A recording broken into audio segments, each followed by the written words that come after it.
Hello दोस्तों, welcome to my YouTube channel Jit classes Dumka में आप सभी का स्वागत है। तो आज हम लोग क्या करेंगे, वही एक्सरसाइज 6B का पार्ट 2 है ये। तो हम इतना बोलेंगे कि इस जो हम लोग आज पार्ट 2 में यानी कि क्वेश्चन नंबर जो बचा हुआ है 5 तक हम लोग पार्ट 1 में पढ़े थे, तो 6 नंबर से जो पढ़ाएंगे हम आगे का पूरा एक्सरसाइज का इसको कंप्लीट करेंगे। ठीक है, तो इसमें क्या करेंगे, जैसे कि हम लोग इसको देखने से पहले, ठीक है, हम इसका जो बेसिक कॉन्सेप्ट है कि जैसे यहाँ पे हम लोग का पूछेगा डिसजॉइंट क्या है, जॉइंट सेट क्या है और इक्विवेलेंट इक्वल, हम टोटल चीज समझा चुके हैं। ठीक है, कि किसको क्या बोलते हैं, किसको क्या नहीं बोलते हैं। तो उस चीज को एक बार जरूर क्या कर लेना, देख लेना। हम उसका लिंक डिस्क्रिप्शन में दे देंगे। हालांकि हम सारा क्वेश्चन जो बताएंगे टोटल चीज हम यहाँ पे फिर से एक बार बताने का कोशिश करेंगे, लेकिन फिर भी अगर नहीं समझ में आता है तो उसका लिंक हम डिस्क्रिप्शन में दे देंगे। ठीक है, तो क्या कह रहा है, जैसे क्वेश्चन नंबर 1 स्टार्ट करते हैं। सॉरी, क्वेश्चन नंबर 6 का 1 क्या कह रहा है कि आर द सेट ऑफ ए का मतलब कोई सेट है। क्वेश्चन नंबर 1 है, ये 2 है, ताकि आपको बार बार वीडियो पॉज नहीं करना पड़े। और अकेले हैं तो इसलिए दोनों क्वेश्चन में एक साथ लिख लिए हैं। तो बोलता है सेट ए इक्वल टू 4 5 6 है एंड बी इक्वल टू, इसको तो फिगर में दे दिया है, बस इसको फिगर में उतारना है, जो हम लोग पहले बहुत बार इस तरह का सेट को बना चुके हैं। तो बोलता है कि ये डिसजॉइंट है। और ये दूसरा नंबर क्वेश्चन कह रहा है कि ए इक्वल टू इतना है, B equal to letter of word master, यानी कि वो क्या जॉइंट है या नहीं है, ये पूछ रहा है। तो एक चीज को जान लेना कि जॉइंट और डिसजॉइंट क्या होता है। तो याद रखना रे बाबू, टू सेट, देखो क्या बताए, टू सेट के अंदर एक सेट का एलिमेंट अगर दूसरे सेट के किसी भी एक एलिमेंट से मिलता है तो वो जॉइंट सेट कहलाता है। और अगर एक सेट का एलिमेंट दूसरे सेट के किसी भी एलिमेंट से नहीं मैच करता है तो वो डिसजॉइंट सेट कहलाता है। कहने का मतलब है जैसे a equal to 1 2 3 4, b equal to मान लो 3 4 5 9 6, कुछ भी हो सकता है। तो बाबू याद रखना, सेट ए में 1 2 3 4 है, b में क्या 3 4 5 6 9 है। इसका मतलब इन दोनों में कुछ मैच कर रहा है क्या, तो देखो ये 3 मैच कर रहा है, एक भी एलिमेंट अगर मैच कर जाता है तो ये जॉइंट सेट हो जाएगा, और मैच भी नहीं करे तो वो डिसजॉइंट सेट कहलाता है। इसलिए दोनों मैच कर गए तो ये जॉइंट सेट हो गया। और इसको अगर मिटा देते हैं तो 5 इसमें है नहीं, 9 इसमें है नहीं, 6 इसमें है नहीं, एक भी एलिमेंट इसका इस पे मैच नहीं कर रहा, इसका मतलब ये हो जाता है डिसजॉइंट सेट। ठीक है, अब हम लोग क्या करते हैं, एक्सरसाइज पे आते हैं। तो एक्सरसाइज पे क्या होता है, जैसे देखो एक्सरसाइज पे हम लोग सबसे पहले दिया हुआ है b को हम लोग को नहीं लिख के इसको सेट बिल्डर फॉर्म में दे दिया गया है, यानी कि बोल दिया गया, ऑर्डर मार दिया गया। तो क्या है रे बाबू, तुम्हारा x² - 5x - 6 = 0। सेम प्रोसेस जो हम बताए हैं पहले के बहुत सारे क्वेश्चन में। तो 6 को तोड़ेंगे यानी कि 2 3, यानी कि यहां पे हो जाएगा x², ठीक है, और 3 बन जाएगा, यानी कि -6x और plus x minus 6 equal to कितना हो जाएगा 0। x यानी कि दोनों की साइड में बैठ गया। जिसमें समझ में नहीं आ रहा वो कमेंट करना। +1 ये कितना हो गया, x माइनस 6 इक्वल टू 0, यानी कि x माइनस 6 अगर ये हो गया तो x प्लस 1 इक्वल टू 0, यानी कि x इक्वल टू 6 निकल जाएगा और x इक्वल टू कितना निकल जाएगा -1। यानी कि जो b में एलिमेंट होगा वो क्या, ये दोनों में एक भी एलिमेंट मिल रहा है। तो याद रखना रे बाबू, इसमें एलिमेंट एक तो मिल रहा है। देखो इसका 6 और इसका 6, ये क्या है, डिसजॉइंट है या नहीं है। ये डिसजॉइंट नहीं है, ये डिसजॉइंट नहीं है, इसका मतलब 1 नंबर का आंसर होगा नो। ये तो जॉइंट सेट है ना, जब मिल गया तो जॉइंट है। समझ में आया बात को, ये क्या हो गया, no, it is a joint set. क्या है, जॉइंट सेट, क्योंकि देखो इसका एक सेट, इसका 6 इसको मिल गया। ठीक है, 2 नंबर क्या होता है, are the set of A B can be letter of the word. तो देखो याद रखना, जब भी बोले थे कि वर्ड का जब सेट को लिखना होगा तो हम लोग उसको, अगर यहाँ पे कैपिटल है तो कैपिटल लेंगे, अगर वो स्मॉल है तो स्मॉल लेंगे। ठीक है, क्या लेंगे, स्मॉल लेंगे। तो बात को समझो, इसको मैच करें, 1 नंबर का हो गया। ठीक है, 2 नंबर क्या कह रहा है, कह रहा है कि b, तो a तो दिया हमारे बाबू का दिक्कत नहीं, b इक्वल टू क्या होता है, x is the letter in the word master का लेटर। तो इसका m का छोटा m, क्योंकि यहाँ स्मॉल लेटर में दिया है, a का a और s ये t और ये क्या है e और ये क्या है r, इस तरह का दिया हुआ है। अब बताओ सेट a और b में क्या कुछ मैच कर रहा है या नहीं कर रहा है। तो देखो m तो है नहीं, a है नहीं, s है नहीं, e है, हाँ देखो यहाँ पे एक एलिमेंट e से मैच कर रहा है। अब जैसे ही ये मैच कर गया मतलब ये क्या हो गया, जॉइंट सेट हो गया। ठीक है, और जब ये जॉइंट सेट हो गया तो हम लोग इसको लिख देंगे yes it is a joint set. तो हो सकता है कि उसमें एक नंबर में नो आंसर दिया हो, 2 नंबर में यस। तो समझ में आ गया। अब जैसे हम लोग देखो क्वेश्चन नंबर 7 को बनाएंगे, ठीक है। क्वेश्चन नंबर 7 क्या कहता है, तो देखो क्वेश्चन नंबर 7 क्या कह रहा है कि state whether the following pair of sets are equivalent or not, यानी कि ये इक्विवेलेंट है या नहीं है। तो इक्विवेलेंट और इक्वल में हम लोग समझते हैं। इक्विवेलेंट का मतलब होता है अगर एक सेट का नंबर ऑफ एलिमेंट दूसरे सेट के नंबर ऑफ एलिमेंट का अगर इक्वल हो जाए तो वो इक्विवेलेंट कहलाता है। और इक्वल सेट क्या होता है ना, हम टोटल चीज का बता चुके हैं, बार बार बोल रहे हैं कि उसको लिंक दे देंगे।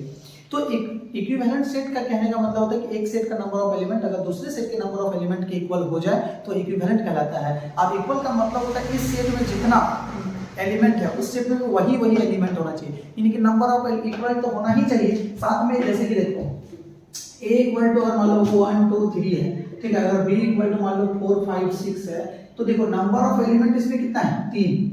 नंबर ऑफ a कितना है, 3, और नंबर ऑफ b कितना है, इसमें भी 3 है। तो देखो ये दोनों का number of element a, number of element in b, दोनों का इक्वल है 3 3, ये भी कितना है 3। तो ये दोनों इक्विवेलेंट हो जाएगा। इक्वल होने के लिए क्या होना होगा, इसको 1 2 3 ही होना होगा, तब ये दोनों क्या होगा इक्वल होगा। यानी कि इक्वल और इक्विवेलेंट समझ में आ गया क्या होता है, ठीक है। यानी कि बच्चा में जब बोलता है ना कि हमको जैसे कि बड़ा वाले को मान लो 200 रुपए का नोट दे दिया 100 करके, तो बच्चा होता है ना हमको भी 2 नोट चाहिए, तो उसको 200 रुपया नोट नहीं, उसको क्या करेंगे 2 को 10 रुपया का दे देंगे। तो इसको 10 रुपया का 2 नोट बच्चा को दे दिए और 100 मतलब कि जो बड़ा काम है उसको दे दिए, तो दोनों का 2 नोट हो गया, नहीं हो गया। जो दूसरा बड़ा वाला था उसको 100 का 2 नोट दिए, तो नंबर ऑफ नोट्स कितना 2, और बच्चा को हम 2 को 10 रुपया का मान लो नोट्स दिए, तो बच्चा का भी 1 नोट हो गया, 2 नोट्स हो गया, नोट हुआ कि 2 को, तो दोनों का इक्विवेलेंट नोट्स है, लेकिन इक्वल नहीं है, क्योंकि 200 रुपया और 20 रुपए का इक्वल होगा क्या, नहीं होगा। तो उसी तरह का इक्विवेलेंट और इक्वल होगा। तो हम लोग सबसे पहले सेट को बोलते हैं, क्या कहते हैं, a इक्वल टू क्या है, x अगर x is belongs to n, यानी कि नेचुरल नंबर में होगा। कैसा नेचुरल नंबर होगा, जो यहाँ पे पुट करेंगे तो वह 11 से छोटा या उसके इक्वल टू होगा। तो सबसे पहले हम 1 अगर हम लोग यहाँ पुट करते हैं, नेचुरल नंबर 2 1 में गया तो 1 तो होगा। अगर 2 पुट करते हैं तो 2 2 जा 4 - 1 यानी कि 3 होगा, तो यानी कि 2 भी होगा, यानी कि 3 2 जा 6 3 भी होगा। 4 2 जा 8 - 7 यानी कि 4 वो भी होगा। 5 अगर पुट करते हैं 5 2 जा 10 - 1 यानी कि 9 वो भी होगा। 6 अगर पुट करते हैं तो 6 2 जा 12 - कितना हो जाएगा 11 वो भी होगा। 7 2 जा 14 - 13 तो 11 से क्या हो जाता है बड़ा हो जाता है, तो मतलब वो नहीं होगा। अब जैसे b इक्वल टू क्या कह रहा है, y से y बिलोंग्स टू w, यानी कि होल नंबर पे है, ऐसा होल नंबर जो 3 से क्या हो बड़ा हो और 9 से छोटा हो। तो बाबू 3 से बड़ा तुम्हारा क्या 3 के इक्वल टू भी बोला है, तो 3 भी हो सकता है, 4 भी हो सकता है, 5 हो सकता है, 6 हो सकता है, 7 हो सकता है, 8 हो सकता है, या फिर 9 हो सकता है। तो हम क्या बोले कि 2 सेट इक्विवेलेंट तब होगा जब नंबर ऑफ एलिमेंट एक सेट का दूसरे सेट के नंबर ऑफ एलिमेंट के इक्वल हो जाए, तो वो दोनों सेट इक्विवेलेंट सेट कहलाएगा। जैसे इसका नंबर ऑफ a कितना निकल गया रे बाबू, number of a equal to 1 2 3 4 5 6 हो गया, और नंबर ऑफ b कितना हो गया, नंबर 1 2 3 4 5 6 7 1 2 3 4 5 6 7 यानी कि 7 हो गया। तो number of a does not equal to number of b, इसका मतलब no it is not a equivalent set, it is not a equivalent set. समझ में आ गया। हालांकि यहाँ पे अगर सिर्फ 9 नहीं रहता और ये सब देखो नंबर ऑफ एलिमेंट नहीं मिलता उसका, लेकिन इक्वल अगर नंबर में रहता ना, इसमें जैसे 6 है नंबर ऑफ एलिमेंट, इसमें भी अगर 6 रहता तो वो दोनों इक्विवेलेंट सेट कहलाता। अब जैसे यहाँ पे देखो सेट ऑफ इंटीजर, तो सेट ऑफ इंटीजर बाबू कितना होता है, सेट ऑफ इंटीजर तुम्हारा होता है डॉट डॉट -5 -4 -3 इधर से -6 -7 कुछ भी ले सकते हैं, -2 -1 0 1 2 3 4 5 6 डॉट डॉट डॉट ये हो गया। एक तो सेट मान लो हो गया। सेट भी क्या कहता है, सेट ऑफ नेचुरल नंबर। तो सेट ऑफ नेचुरल नंबर तो बाबू क्या होगा 1 2 3 4 5 6 7 डॉट डॉट डॉट। तो क्या ये नंबर ऑफ एलिमेंट क्या इसके इक्विवेलेंट है, तो हम लोग का देखो दोनों इनफाइनाइट सेट है, लेकिन इससे ज्यादा एलिमेंट इस पे तो दिख रहा है, क्या इस पे तो नहीं ना होगा, यानी कि ये दोनों इक्विवेलेंट नहीं होगा। इसको भी हम लोग लिख सकते हैं no it is not a equivalent, not a equivalent set. ठीक है, थोड़ा सा दिक्कत होता है आउटसोर्स करने में, वीडियो को लाइक जरूर कर देना। देखो क्वेश्चन नंबर 7 का 3, तो 3 क्या कह रहा है, बोलता है set of whole number and set of multiple of 3। तो सेट ऑफ होल नंबर का मतलब हो गया, मान लो a equal to set of अगर होल नंबर होता है तो 0 1 2 3 4 5 6 6 तो बाउंड इन्फिनिटी हो गया। अब मल्टीपल ऑफ 3 का मतलब क्या होगा, 3 का मल्टीपल क्या होता है 3 हो सकता है, 6 9 4 इस तरह का मल्टीपल हो गया। हालांकि दोनों इनफाइनाइट सेट, तो जब भी आए तो उसको सीधा सा लिख देना कि not a equivalent, not equivalent set, कोई दिक्कत। दूसरा क्या कह रहा है 5 6 7 8, इसमें क्या कह रहा है कि x as x belongs to whole number, कैसा होल नंबर होगा जो बाबू x यानी कि 4 के इक्वल होगा या उससे कम होगा, जैसे 0 हो गया 1 हो गया 2 हो गया 3 हो गया या फिर 4 हो गया। तो नंबर ऑफ एलिमेंट इसमें कितना है, नंबर ऑफ p जो है 1 2 3 4 है, 4 है कि नहीं, और नंबर ऑफ m कितना है 1 2 3 4 5 है। ये क्या दोनों इक्वल है, नहीं है, इसका मतलब ये भी इक्विवेलेंट नहीं होगा, नॉट अ इक्विवेलेंट सेट। ठीक है, अब देखो हम लोग पढ़ेंगे क्वेश्चन नंबर 8। तो क्वेश्चन नंबर 8 क्या कह रहा है, चलो हम लोग आगे देखते हैं। तो देखो क्वेश्चन नंबर 8 क्या कह रहा है कि state whether the flowing pair of sets are equal or not. तो बाबू इक्वल होगा नहीं, हम अभी समझा इक्वल और इक्विवेलेंट क्या होता है। ठीक है, तो देखो यहाँ पे हम लोग डायरेक्ट चलते हैं, a इक्वल टू इतना, b इक्वल टू सेट क्या कह रहा है, b इक्वल टू कैसा सेट होगा, बोलता है 2n such that n belongs to n या 2x जो भी है n बिलोंग्स टू n है, लेकिन कैसा n होगा जो 5 से कम, नेचुरल नंबर होगा लेकिन 5 से कम होगा। तो नेचुरल नंबर होगा तो 1, तो 1 देंगे तो 2 into 1 2 और 2 2 जा 4 2 3 जा 6 2 4 जा 8, बस यही होगा। क्या देखो यहाँ पे क्यों मतलब समझ आ रहा है, ये n क्या है, एक ऐसा नेचुरल नंबर है जो 5 से कम है, तो 5 से कम नेचुरल नंबर क्या 1 2 3 4 ही ना होगा ये क्या। अब n को हम यहाँ पुट किए तो 2 into 1 2 2 2 जा 4 2 3 जा 6 2 4 जा, तो अब देखो जरा वो a से a में कितना 2 4 6 8 2 4 6 8, तो दोनों तो इक्वल है, नंबर ऑफ एलिमेंट और सब एक ही है, इसका मतलब yes it is a equal set. हम लोग इसको क्या लिख देंगे, yes it is equal set. इसके बाद m क्या लिखा x as x belongs to whole number होगा, कैसा होल नंबर होगा जिसको अगर यहाँ पुट करेंगे तो वो 8 से कम होगा।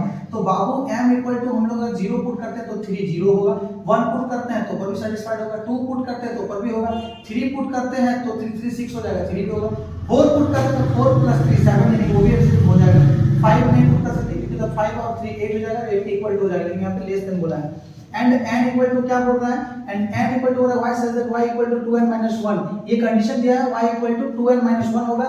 n क्या है, सेट ऑफ नेचुरल नंबर है, n इज लेस देन 5 है, यानी कि एक ऐसा नेचुरल नंबर होगा जो 5 से कम, यानी कि यही वाला सीधा सा बात है। तो ठीक है, अगर 1 पुट करते हैं तो कितना होगा, यानी कि y इक्वल टू 2 1 देखो 2 into 1 2 minus 1 तो 1 हो जाएगा, 2 2 4 minus 1 3 हो जाएगा, 2 3 से 6 minus 1 5 हो जाएगा, फिर कितना हो जाएगा 2 3 हो गया, 2 4 जा 8 यानी कि 7 2 5 जा तो कुछ 2 4 नहीं इतना तक ही होगा। तो देखो रे बाबू यहाँ पे क्या आ गया ना 0 1 2 3 4, ये क्या आ गया 1 3 5 7, ये दोनों इक्वल नहीं है, तो हम लोग no it is not equal set. इसके बाद देखो क्या कह रहा है, अच्छा तो कुछ दिक्कत नहीं है, 1 पुट किए तो 1 आ गया, 2 पुट किए तो 3 आ गया, 3 पुट किए तो 5 आ गया, 4 पुट किए तो चलो ठीक है।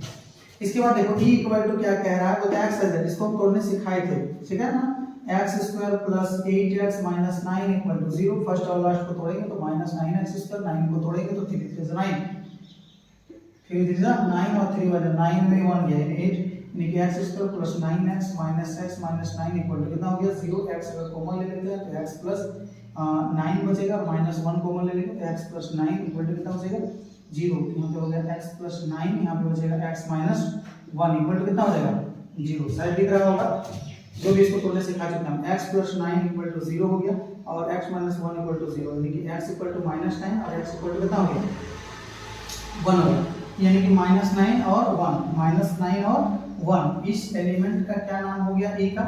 हम लोग अगर इस सेट को क्या लिख सकते हैं माइनस 9 और 1, f इक्वल टू 1 माइनस 9, क्या ये दोनों इक्वल है, हाँ दोनों इक्वल है। तो किसी भी सेट यानी कि बात को समझो, इसको हम दिखा रहे हैं, देखो जैसे इस सेट को हम लोग सॉल्व किए तो यहाँ पे क्या आ गया, जैसे e इक्वल टू क्या आ गया, यहाँ पे हो गया माइनस 9 1 और f इक्वल टू क्या है 1 माइनस 9, तो सेट के एलिमेंट को तो हम लोग इधर उधर लिख सकते हैं, लेकिन देखो दोनों सेट क्या है इक्वल है, हम लोग लिख देंगे yes it is a equal set, it is अ क्या लिखेंगे इक्वल सेट। अब देखो इस क्वेश्चन नंबर 8 का लास्ट क्वेश्चन तुम लोग का बचा हुआ है, तो इसको लिख दो।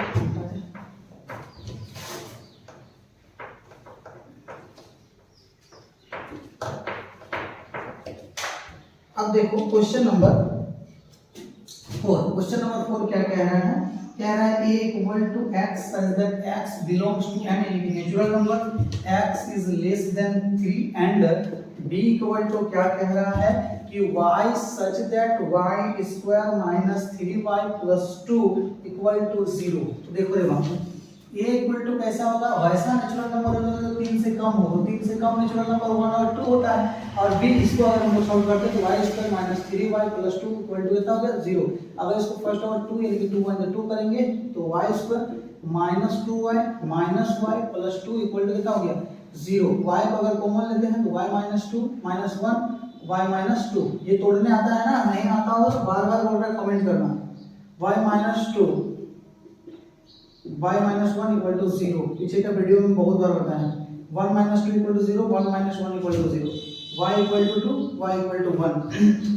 यानी कि ये जो एलिमेंट हम लोग b को भी लिखेंगे, b इक्वल टू कितना निकल गया? 2 1। यानी कि ये दोनों क्या हो गया? इक्वल हो गया। तो हम लोग लिख सकते हैं yes it is a equal set. ठीक है, तो हम लोग देखो क्वेश्चन नंबर 8 तक यहाँ बनाए। अब क्वेश्चन नंबर 9 सीखने का बहुत ज्यादा समय हो गया है, इसलिए आज हम क्लास को नहीं ले पा रहे हैं। क्वेश्चन नंबर एग्जाम चल रहा है, इसके कारण हमको थोड़ा दिक्कत हो रहा है, कम बना पा रहे हैं। एग्जाम अगर 10th वाले का खत्म हो जाता है, 10th और 12th वाला का जो है ना क्लास थोड़ा लेट तक पढ़ा रहे हैं, जिसके कारण हम इधर ले नहीं पा रहे हैं। तो जो भी हो, क्वेश्चन नंबर 9 से हम लोग पार्ट 3 में इसका पढ़ लेंगे। और अगर नहीं समझ में आता है किसी को तो एकदम जरूर कमेंट करना, क्योंकि ये जरूरी नहीं है कि हम एक बार में सबको समझा पाए, लेकिन कोशिश करेंगे समझाने का। और थोड़ा सा भी अगर अच्छा लगता है तो वीडियो को लाइक कर देना और चैनल को सब्सक्राइब कर देना, ताकि नहीं बढ़ सकते। चलो, थैंक यू सो मच।